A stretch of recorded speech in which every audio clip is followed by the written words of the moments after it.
अवतल दर्पण में प्रतिबिंब का होना है। पिछला क्लास में हम बता चुके हैं कि अवतल दर्पण में 6 जगह वस्तु रखते हैं। कितना जगह? 6 जगह। तो पिछला क्लास में हम एक जगह वाला तो बता चुके हैं, जैसे ये मान लिए M और N, ये M और N एक अवतल दर्पण है, ये फोकस होता है और ये वक्रता केंद्र होता है। 6 जगह वस्तु को रखते हैं, जहां पे वस्तु रहेगा उस वस्तु की स्थिति को लगाएगा, और जहां पे प्रतिबिंब बनेगा वहां पे प्रतिबिंब की स्थिति को लगाएगा। तो 6 जगह में सबसे पहला था अनंत, इसके बाद था अनंत, इसके बाद था अनंत और वक्रता केंद्र के बीच, इसके बाद था वक्रता केंद्र पर, इसके बाद था वक्रता केंद्र और फोकस के बीच, इसके बाद था फोकस पर, और इसके बाद था फोकस और ध्रुव के बीच। 6 को ये वस्तु की स्थिति यानी कि बिंब की स्थिति होती है, जिसमें से कि पहला वाला स्थिति यानी कि जो अनंत पे अगर वस्तु रखा जाता है तो प्रतिबिंब कहां पर बनता है? फोकस पर। ये वाला हम पढ़ चुके हैं हम लोग। तो अब आगे बढ़ते हैं, दूसरा स्थिति कहां पर है? अनंत और वक्रता केंद्र के बीच यानी 2 नंबर स्थिति। क्वेश्चन में क्या दिया है? देखिए, अवतल दर्पण में यदि कोई वस्तु अनंत और वक्रता केंद्र के बीच स्थित है, यानी कि वस्तु कहां पर होगा? ये अनंत और वक्रता केंद्र के बीच में स्थित होगा, तो इसका प्रतिबिंब कहां पर बनेगा? सबसे पहले हम लोग रेखा चित्र से समझते हैं। आइए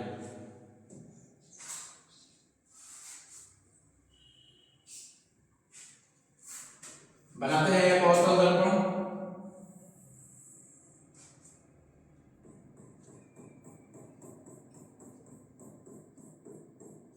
ये एक अवतल दर्पण हो गया, इसका नाम देते हैं M और N। आप लोग चाहे तो कुछ भी नाम दे सकते हैं, जैसे X Y नाम दे सकते हैं, A B नाम दे सकते हैं, कुछ भी नाम दे सकते हैं। यहां पे रखते हैं मुख्य अक्ष,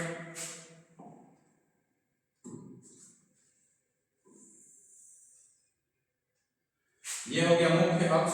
मुख्य अक्ष जहां पर भी मिलता है इस बिंदु को हम लोग क्या कहते हैं? ध्रुव। ध्रुव को क्या चीज द्वारा सूचित किया जाता है? P से द्वारा। ये क्या हो जाएगा? P। अब ये वाला बिंदु को हम लेते हैं F, यानी कोई भी और मुख्य अक्ष के समांतर किरण जब दर्पण पे टकराती है, टकराने के बाद जिस बिंदु से होकर के गुजरती है, मुख्य अक्ष के जिस बिंदु से होकर गुजरती है उसे कहते हैं मुख्य फोकस या फोकस।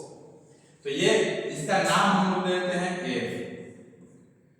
F से दोगुना दूरी होता है यानी केंद्र, यानी वक्रता केंद्र। तो थोड़ा आते हैं, अब हम वस्तु लिखते हैं। वस्तु कहां पर है? देखिए, अवतल दर्पण में यदि कोई वस्तु अनंत और कहां पर है? वक्रता केंद्र। अनंत और कहां पर है? वक्रता केंद्र। तो यहां पर हम ले लिए वक्रता केंद्र, ये बिंदु हो गया वक्रता केंद्र। तो वस्तु कहां पर है? अनंत और वक्रता केंद्र। इधर अनंत, ये वक्रता केंद्र। तो वस्तु कहां पर है? यहां पर हम ले लेते हैं वस्तु है। इस वस्तु का नाम दे देते हैं हम A और B। ये वस्तु का नाम हो गया A B। अब देखिए, सबसे पहले हम बताए थे कि जब भी कोई किरण कहां से जाएगा? पहले मुख्य अक्ष के समांतर, और समांतर जाने के बाद दर्पण पर टकराता है।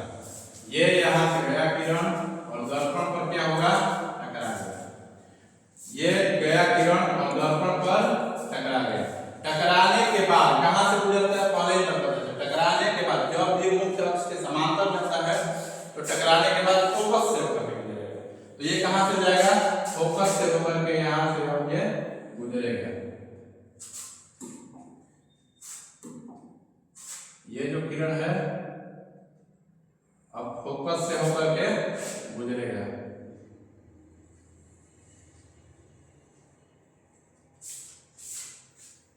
देखिए, ये किरण समांतर गया है तो कहां से गुजर रहा है? फोकस से। आगे बढ़ते हैं, एक और किरण जो कि वक्रता केंद्र से होकर के दर्पण पर पड़ता है, यहां से गया और वक्रता केंद्र से होकर के दर्पण पर पड़ेगा।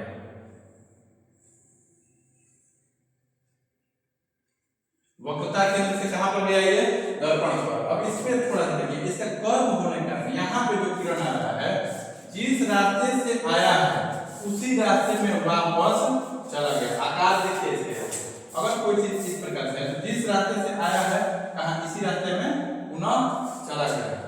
अब बताते है कि जहां पर दोनों रेखा कटेगा वहीं पर बनता है प्रतिबिंब। कहां पर ये कट रहा है, देखिए क्या ये वाला बिंदु पे कटता हुआ दिखाई दे रहा है, इस बिंदु पर कटता हुआ दिखाई दे रहा है कि नहीं दे रहा है, यहाँ पर कट रहा है। अब प्रतिबिंब सीधा इसके उल्टा है, यानी कि बल मुख्य अक्ष के वस्तु ऊपर है, कट रहा है मुख्य अक्ष के नीचे, यानी कि प्रतिबिंब इस प्रकार से बन रहा है। अब देखिए वस्तु जो मुख्य अक्ष के ऊपर है सीधा है, और इस बार प्रतिबिंब जो बन रहा है उल्टा मुख्य अक्ष के नीचे, तो प्रतिबिंब कैसा बना होगा, उल्टा बना होगा। जब वस्तु में ये जो तीर का निशान है ऊपर है, आप प्रतिबिंब में दिखा रहे हैं तीर का निशान नीचे, यानी कि जो ए अभी नाम दिए हैं ये ए आ गया है नीचे, अभी हो गया है ऊपर, तो प्रतिबिंब कैसे बना होगा, उल्टा। कहां पर बना है, तो सी और एफ के बीच में बना है।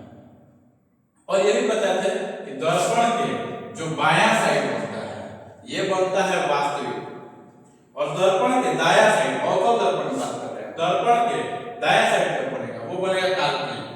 तो ये कैसा होगा, वास्तविक होगा। अच्छा आकार देखिए, तो आकार कैसा लग रहा है, छोटा, और ट्रिक से भी बताए थे कि अगर सी के दाहिने साइड में होगा तो आकार होगा छोटा, सी पर होगा तो बड़ा, और सी के बायां साइड होगा तो बड़ा। तो आकार देख के भी पता चल रहा है कि छोटा है, और वस्तु के आकार और प्रतिबिंब के आकार रेखा चित्र से भी पता चल रहा है कि वस्तु का प्रतिबिंब कैसा बना है, छोटा बना है। तो आते हैं हम लोग क्या क्या इसमें क्वेश्चन क्या क्या पूछा है, क्वेश्चन में पूछा है वक्रता के बीच स्थित है तो प्रतिबिंब की स्थिति एवं प्रकृति बताना है।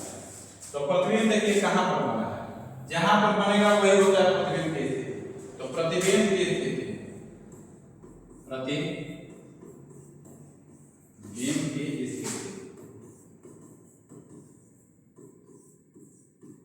देखिए, प्रतिबिंब की जो स्थिति है बना है सी और एफ के बीच, सी और एफ के बीच, सी और एफ के बीच। अब स्थिति हो गया, अब क्या बताना है, प्रकृति। देखिए प्रकृति में, प्रकृति बताया था अगर दायां साइड बन रहा है, सॉरी दर्पण के बायां साइड बन रहा है तो होता है वास्तविक, और जो वास्तविक होता है कैसा होता है, उल्टा। ये हो गया वास्तविक, वास्तविक कैसा होता है, उल्टा। और ये भी बताए थे कि अगर वो बता करके दायां साइड है, दायां साइड है तो कैसा बनेगा, छोटा, वास्तविक उल्टा, और कैसा हो जाएगा, वस्तु से छोटा। यहां तक बोलिए क्लियर है, समझ में आया है। ये क्वेश्चन क्या था, अवतल दर्पण में यदि कोई वस्तु अनंत और वक्रता केंद्र के बीच है तो प्रतिबिंब की स्थिति एवं प्रकृति बताना, यानी प्रतिबिंब कहां पर बनेगा और प्रतिबिंब की प्रकृति कैसा होगा, बड़ा होगा, छोटा होगा, वास्तविक होगा, काल्पनिक होगा, सीधा होगा या उल्टा होगा, कैसा होगा। तो अगर वक्रता केंद्र और अनंत के बीच रहता है तो प्रतिबिंब बनता है सी और एफ के बीच, यानी जो वक्रता केंद्र और फोकस के बीच। प्रतिबिंब होता है वास्तविक, जो वास्तविक होता है उल्टा, और ये वस्तु से कैसा है, छोटा है।